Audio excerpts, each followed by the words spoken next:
नमस्कार विद्यार्थी मित्रांनो, आज आपण इंग्रजी भाषेत आवश्यक असलेली ऑक्झिलरीज अँड मॉडल्स यांचा वापर कसा करतात ते आपण बघणार आहोत. This is very important for sentence pattern and structure, how to speak, how to write. यासाठी आपल्याला सहाय्यकारी क्रियापदं खूप हेल्प करतात. ऑक्झिलरीज जी आहे तर ते आपण टेन्समध्ये व्हॉइसमध्ये बघणार आहोतच, परंतु मॉडल्स याचा जो अर्थ असतो तर मॉडल्स म्हणजे धातूच्या अर्थासंबंधीचा असा त्याचा अर्थ घ्यायचा असतो. मीन्स अर्थ म्हणजे विधानार्थ किंवा आज्ञार्थ. धातूच्या अर्थासंबंधी म्हणजे त्या वाक्यातून काहीतरी विधानार्थ किंवा आज्ञार्थ अशा प्रकारचे एक्सप्रेशन्स दिलेलं असतं. चला तर मग आपण या ठिकाणी व्याकरणामध्ये अतिशय महत्त्वाचा घटक जो आहे तर तो समजावून घेऊया, लिहून घेऊया आणि लर्न करूया आणि त्याचा वापर करायला शिकूया. Are you ready? Let's get started. Please open your notebook and pen and listen carefully and write also. Auxiliaries and modals या ठिकाणी मी अगोदर त्याची इन्फॉर्मेशन देतो आहे आणि मग प्रत्येक मॉडल्स आपण जे घेतलेले आहे मागील व्हिडिओमध्ये तर त्या प्रत्येक मॉडल्सवर आपण या ठिकाणी एक्झाम्पल्स आणि त्याचं एक्सप्लेनेशनसुद्धा बघणार आहोत. द व्हर्ब्स बी म्हणजे जी क्रियापद आहेत, बी मीन्स टू बी, त्यामध्ये आपण अगोदर बघितली am, is, was et cetera. Have and do, त्याचबरोबर टू हॅवची आणि डूची जी काही हेल्पिंग व्हर्ब्स आहे do, does, did. When used with ordinary verbs to make tenses, तर ही केव्हा वापरली जातात? जेव्हा सर्वसाधारण अशा प्रकारची काही क्रियापदं असतात. ती क्रियापदं विशेषतः यांचा वापर जी आहेत तर ती टेन्समध्ये केलेली असतात. त्याचबरोबर काही कर्मणी प्रयोगाची जी काही रूपं असतात किंवा पॅसिव्ह फॉर्म जो असतात विदाऊट क्रिया करणारा, तर अशा प्रकारच्या वाक्यामध्ये त्याचा वापर करतात. तसेच ती क्वेश्चन्स अँड निगेटिव्ज प्रश्नार्थक वाक्यात आणि नकारार्थी वाक्यामध्ये सुद्धा ती वापरलेली असतात. मग अशा प्रकारची जी काही आहेत टू बीची किंवा टू हॅवची किंवा डूची रूपं तर त्यांना आर कॉल्ड ऑक्झिलरी. त्यांना आपण हेल्पिंग व्हर्ब्स किंवा ऑक्झिलरी व्हर्ब्स असं म्हणतो. मग मॉडल्स म्हणजे काय? The modals, the verbs can, could, may, might, will, would, shall, should, must and ought are called modal verbs or modals. म्हणजे ही जी काही क्रियापदं आपण पाहतो आहोत तर ती मॉडल्स आहेत. म्हणजे धातूच्या अर्थासंबंधीची ती आहेत किंवा आज्ञार्थ त्यातून दर्शविलेला असतो. त्यांचे वापर आपण नेक्स्ट स्लाइडमध्ये बघणारच आहोत. They are used before ordinary verbs and express meanings such as permission.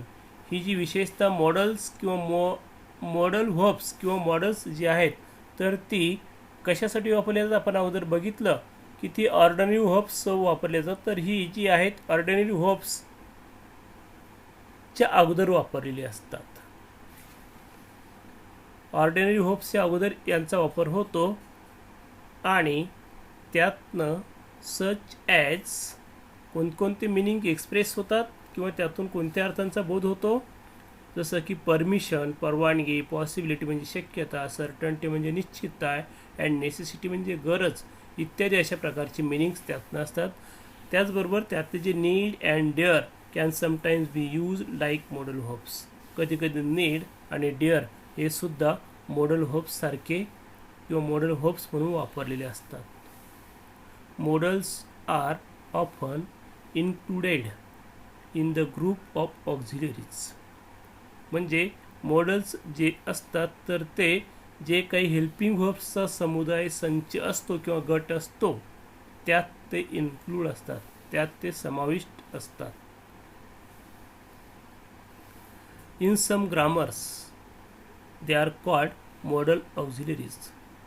तुम्ही जर वेगवेगळी व्याकरणाची वेगवेगळ्या लेखकांची पुस्तकं बघितली तर त्या ठिकाणी तुम्हाला कधी कधी मॉडल ऑक्झिलरीज असा शब्दसुद्धा बघायला भेटेल आणि काही पुस्तकांमध्ये फक्त मॉडल्स असं तुम्हाला वाचायला भेटेल. The modal are term as defective verbs.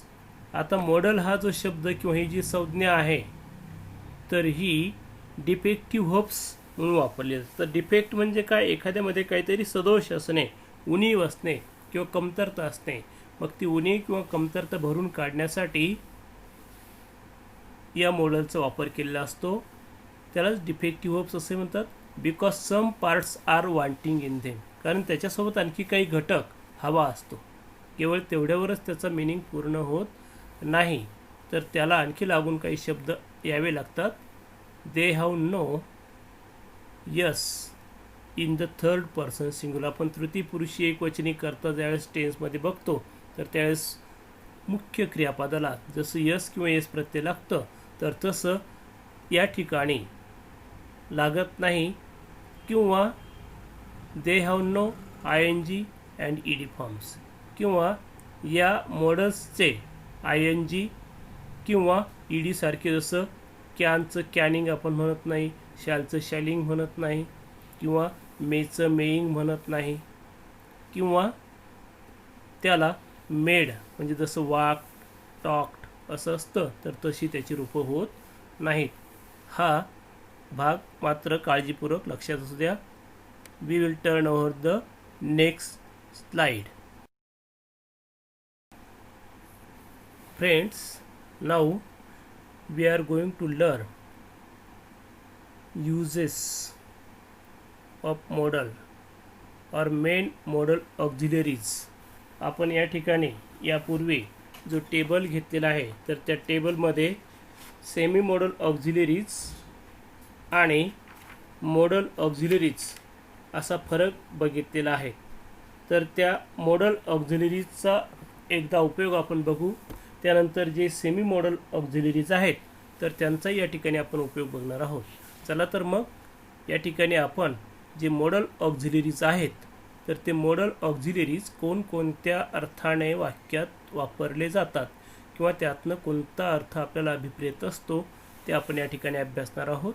So listen carefully and write without mistake. Are you ready? First modal auxiliaries मधला जो पहिला भाग आहे तर तो आहे कॅन. फर्स्ट कॅनकडे जाऊया आपण. इट्स युजेस बघणार आहोत, त्याचे उपयोग काय काय आहेत, केव्हा त्याचा वापर होतो. Used for seeking or giving permission. म्हणजे कॅनचा वापर आपण परमिशन, परवानगी वगैरे जी आहे तर त्याच्यासाठी वापरला जातो.